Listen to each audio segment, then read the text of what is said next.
Let's now cut across to London, where the British Prime Minister Boris Johnson faces questions in Parliament over multiple scandals involving lockdown parties. Last week, we heard that rules may have been broken, but that he thought it was a work event. And now yesterday, from the man who wrote the rules, it was, well, nobody told me what those rules were. Mr Speaker, 5 weeks ago, the people of North Shropshire were clear, and the people of North East Fife are being clear to me now. No matter the excuse, there is no excuse for taking the British people for fools. Will the Prime Minister agree it is now time for him to resign? No, Mr Speaker, but what I can tell her is that, as I said to the House last week, I apologise sincerely for any misjudgments that were made, but she must contain her impatience, Mr Speaker, and wait for the inquiry next week before she draws any of the conclusions that she's just asserted. John Burrow. Thank you, Mr Speaker. Latest evidence and research shows that the UK is the most attractive country in the world amongst young people across the G20. Amid intense soft power competition from other countries, including China, can the Prime Minister assure me and other members of the British Council All-Party Group that the government will meet the British Council's funding requirements to ensure it doesn't have to close any more offices overseas, and to ensure that it commits all its energy to retaining our top spot?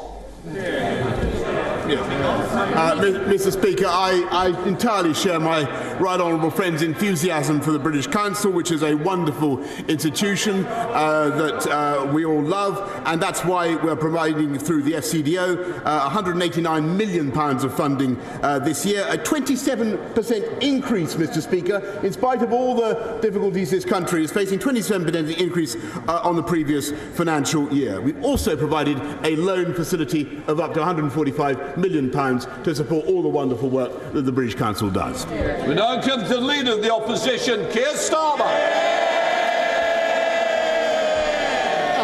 Thank you, Mr Speaker.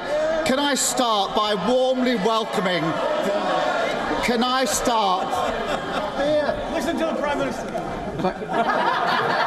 Can I just say, I expect people to listen to the Prime Minister. I certainly don't want the Leader of the Opposition shouted down. You might not like the day, but this is the day that we've got. Yes, Starmer. Mr Speaker, I'm not bothered. I assumed it was directed over here. Can I start by warmly welcoming the honourable member for Bury South to his new place and to the Parliamentary Labour Party. Mr Speaker, like so many people up and down the country, he has concluded that the Prime Minister and the Conservative Party have shown themselves incapable of offering the leadership and government this country deserves, whereas the Labour Party stands ready to provide an alternative government that the country can be proud of. Mr Speaker, the Labour Party has changed, and so has the Conservative Party. He and anyone else who wants to build a new Britain built on decency, security, prosperity and respect is welcome in my Labour Party. Every week, the Prime Minister offers absurd and frankly unbelievable defences to the Downing Street parties, and each week it unravels. I've been elected the chair. I don't need to be told how to conduct the business. So if somebody wants to do some direction, I'll start directing them out of the chamber. Keir Starmer. Mr Speaker, I see the very noise. I'm sure the Chief Whip has told them to bring their own booze.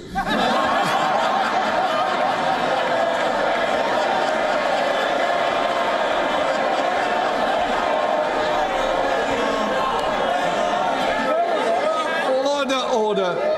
Let's try and get on with questions. It's going to be a long day if not. Keir Starmer. Mr Speaker, first he said there were no parties. Then the video landed, blowing that defence out the water. Next he said he was sicker than furious when he found out about the parties, until it turned out that he himself was at the Downing Street garden party. Then last week he said he didn't realise he was at a party, and surprise, surprise, no one believed him. So this week he's got a new defence.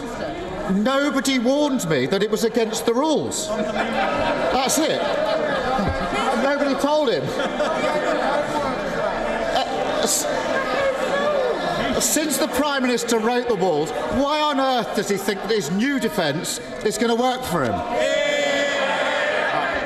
Well, thank you, Mr. Speaker. Well, he talks about the rules, and let me repeat what I said to the honourable lady across the aisle earlier on. Of course, Mr. Speaker, we must wait for the outcome of the inquiry. But I renew what I've said, Mr. Speaker. But when it comes to his view, nobody believes what you say. Can we have a little less? I want to this Prime Minister like I wanted to leader of the opposition. I want the same courtesy from both sides. Prime Minister. Yeah.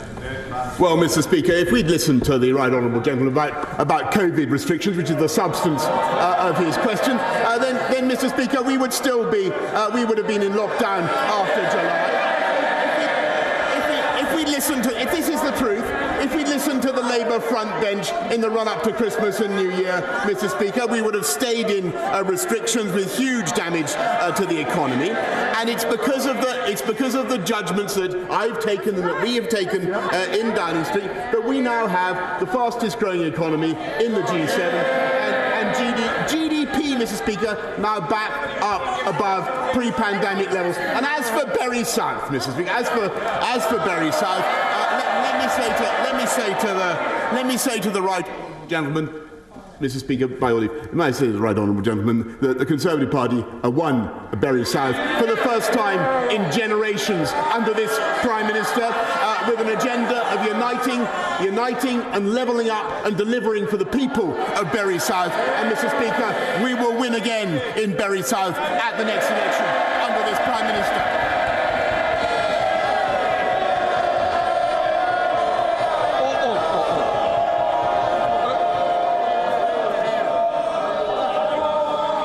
Look, it's important I want to hear both sides, and I don't want this continuous chant, because if we do, there'll be less people on these benches, and the same on the other side. I expect both sides to be heard with courtesy. Keir Starmer. Bury South is now a Labour seat, Prime Minister. Sorry. Order. Did somebody want me to apologise? No, somebody shouted apologise. I hope it wasn't aimed at me. No. And so we'll also have less from that corner, Keir Starmer. Thank you, Mr. Speaker. Not only did he write the rules, but some of his staff say they did warn him about attending the party on the 20th of May 2020. Now, I've heard the Prime Minister's very carefully crafted response to that accusation. It almost sounds like a lawyer wrote it. So I'll be equally careful with my question. When did the Prime Minister first become aware that any of his staff had concerns about the 20th of May party?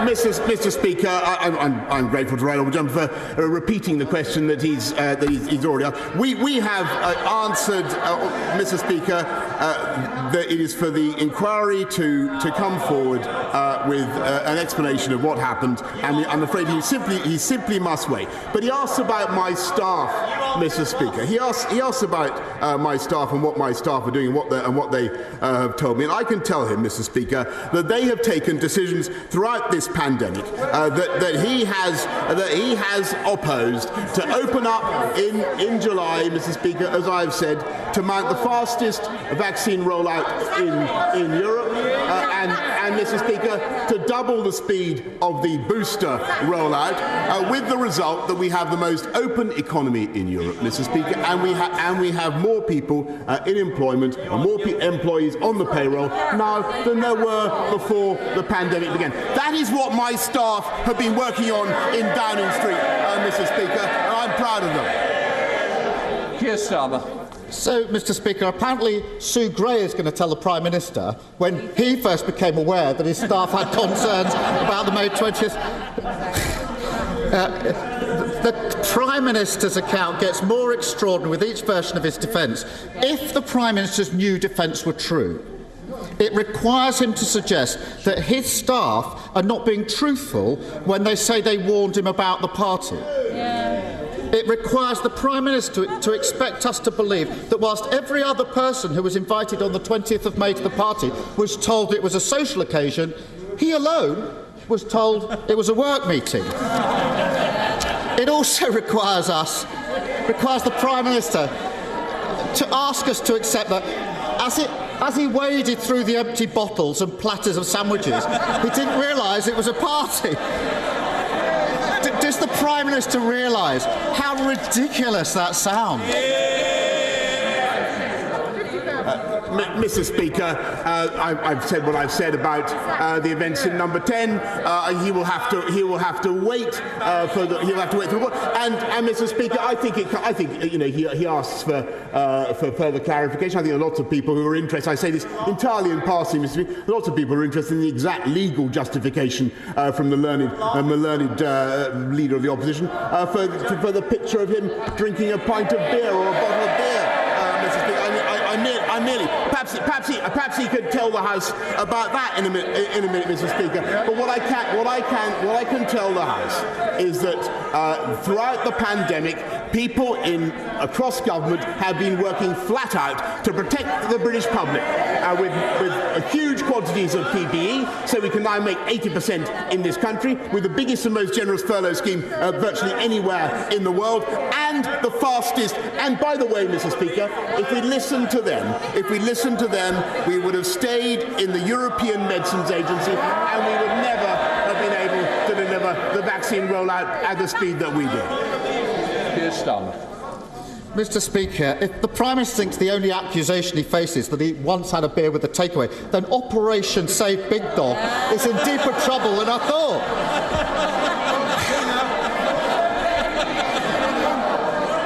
If a Prime Minister misleads Parliament, should they resign?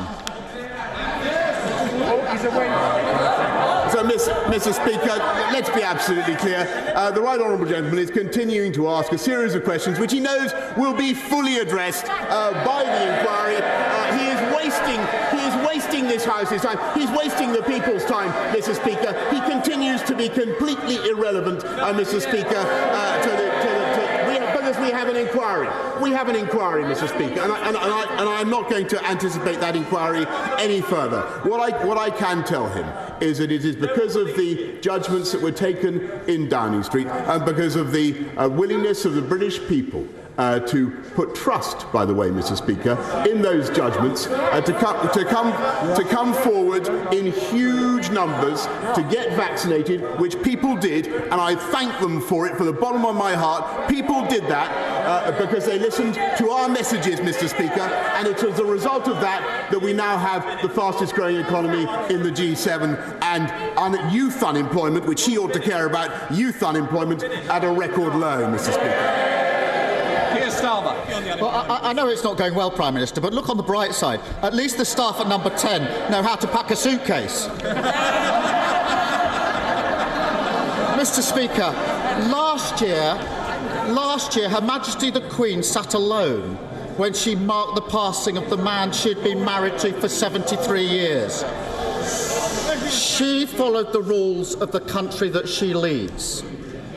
On the eve of that funeral, a suitcase was filled with booze and wheeled into Downing Street. A DJ played and staff partied late into the night. The Prime Minister has been forced to hand an apology to Her Majesty the Queen. Isn't he ashamed that he didn't hand in his resignation at the same time? Mr. Speaker, I understand why the Right Honourable Gentleman continues to politicise issues. Sorry, Prime Minister. We normally would not, and quite rightly, mention the royal family. We don't get into discussions on the royal family. Well, in that case, Mr. Speaker, I must ask the Right Honourable Gentleman to withdraw it. I've dealt with it. Keir Starmer. Keir Starmer, are you going to... Well, withdraw it. Order. Prime Minister, we don't want to go through that again. I'll make the decisions. The answer is that the next question I'm going back to Keir Starmer to ask his final question. Keir Starmer. Thank you, Mr. Speaker. Whilst the Prime Minister wastes energy defending the indefensible, people's energy bills are rocketing. Yeah. Labour has a plan to deal with it. Axe VAT for everyone, provide extra support for the hardest hit, and pay for it with a one-off tax on oil and gas companies. A serious plan for a serious problem. What's the government offering? Yeah. Nothing. Too distracted by their own chaos to do their job. Yeah. While Labour was setting out plans to heat homes, he was buying a fridge to keep the party wine chilled. Yeah. While we were setting out plans to keep bills down, he was planning parties. And while we were setting out plans to save jobs in the steel industry, he was trying to save just one job, his own. Doesn't the country deserve so much better than this out of touch, out of control, out of ideas, and soon to be out of office Prime Minister? Mr. Speaker, I'll tell you what this government has been doing to look after the people of this country throughout this pandemic and beyond. We have been cutting the cost of living, helping them with the living wage. We've been cutting taxes for people on low pay, Mr. Speaker. We've been increasing payments for people suffering the costs of fuel. Prime Minister, look after people. Can I just say to Ronan here, our constituents wants to hear the questions and the answers. The great British public, the members of this United Kingdom which you're representing, they need to hear. Please, let's hear the questions and answers. Prime Minister. Mr. Speaker, we will continue to look after people throughout this pandemic and beyond. But we've also, Mr. Speaker, been cutting crime by 10%, putting 11,000 more police officers already out on the street. Record home building last year, Mr. Speaker. More homes than at any time in the last 30 years. We are building 40 new hospitals, Mr. Speaker. Gigabit broadband has gone up from 9% coverage in our country to 65% already. And as I said already, I think 3 times or 4 times today, we have more people, more employees on the payroll now than before the pandemic began. And unemployment, youth unemployment, at a record low, Mr. Speaker. And when the history of this pandemic comes to be written, and the history of the Labour Party comes to be written, and believe me, they are history and will remain history, Mr. Speaker, it will show that we delivered while they dithered, and we vaccinated while they vacillated, Mr. Speaker. And the reason we've been able to lift restrictions faster than any other country in Europe, and we have the most open economy and the most open society in Europe, Mr. Speaker, is thanks to the booster rollout and thanks to the work of staff up and down Whitehall, across government, throughout the NHS, Mr. Speaker, and I am intensely proud of what this government has done.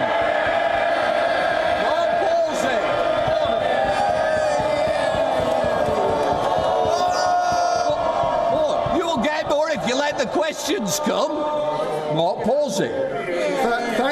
Thank you, Mr. Speaker. Following on from the excellent news on the economy and jobs, the Prime Minister will remember my question to him last June about proposals for a gigafactory in Coventry. Last week, local councils granted outline planning permission to create 6,000 new skilled jobs, to secure many thousands of others, inject £2.5 billion into our local economy and level up across our region. With fast rising demand for greener and cleaner electric cars, may I ask him for his support to ensure the swift delivery of this vitally important project?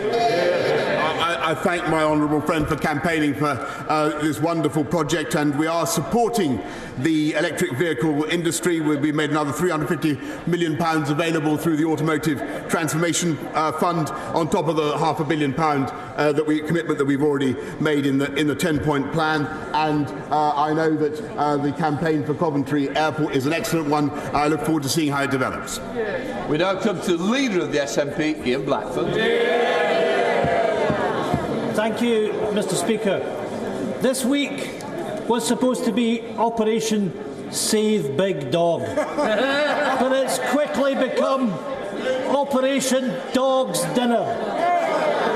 Over the past few days, we've had more damaging revelations about Downing Street rule-making, more evidence that Parliament has been misled, and an even longer list of ludicrous, absolutely ludicrous excuses from the Prime Minister.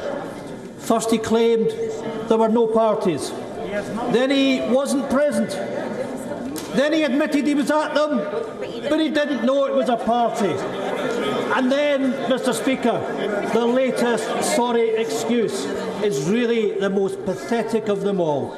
Nobody told me. Nobody told me. Nobody told the Prime Minister he was breaking his own rules. Absolutely pathetic. The Prime Minister, you know, what a look. The Prime Minister laughing once again, laughing at the British public. The Prime Minister is taking the public for fools. Nobody believes him.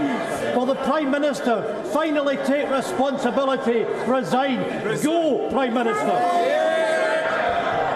No, Mr. Speaker, but I thank him for his question again, and let me just remind him that there's an inquiry that is due to conclude. I believe he is wrong in what he asserts, Mr. Speaker, but we'll have to wait and see what the inquiry says. But, Mr. Speaker, I think the most important thing from the point of view of the UK government is that we're coming out of the restrictions that we've been in. I'm delighted to see that that's happening in Scotland as well. And that is very largely thanks to the wonderful cooperation that we continue to see across the whole of the UK, though you wouldn't believe it to hear it from him. Ian Blackford. Mr. Speaker, I'm afraid nobody is buying this Act anymore. There ought to be some respect and dignity from the Prime Minister. Let's remind ourselves, more than 150,000 of our citizens have died, and he's partying, he's laughing. Mr. Speaker, it simply isn't acceptable. The fake contrition, the endless excuses, the empty promises that it will be different only if we give him one last chance. This is a Prime Minister who arrogantly believes that he's above the rules. A Prime Minister who brazenly twists the truth. A Prime Minister who simply isn't fit for office. The Prime Minister's former Chief Advisor has said that he lied to Parliament, breaking the ministerial code. Prime Minister, a resignation offence. Public trust is hemorrhaging. With every day that passes, this Tory government loses even more credibility. When will the Tory MPs finally do the right thing? Show the Prime Minister the door.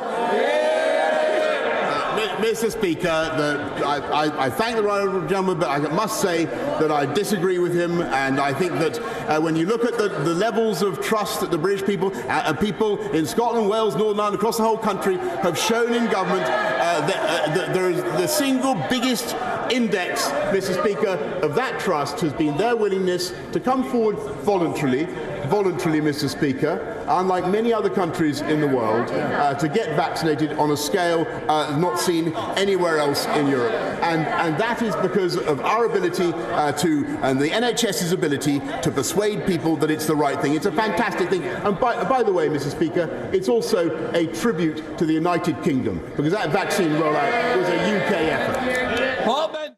WION World is now available in your country. Download the app now and get all the news updates on the move.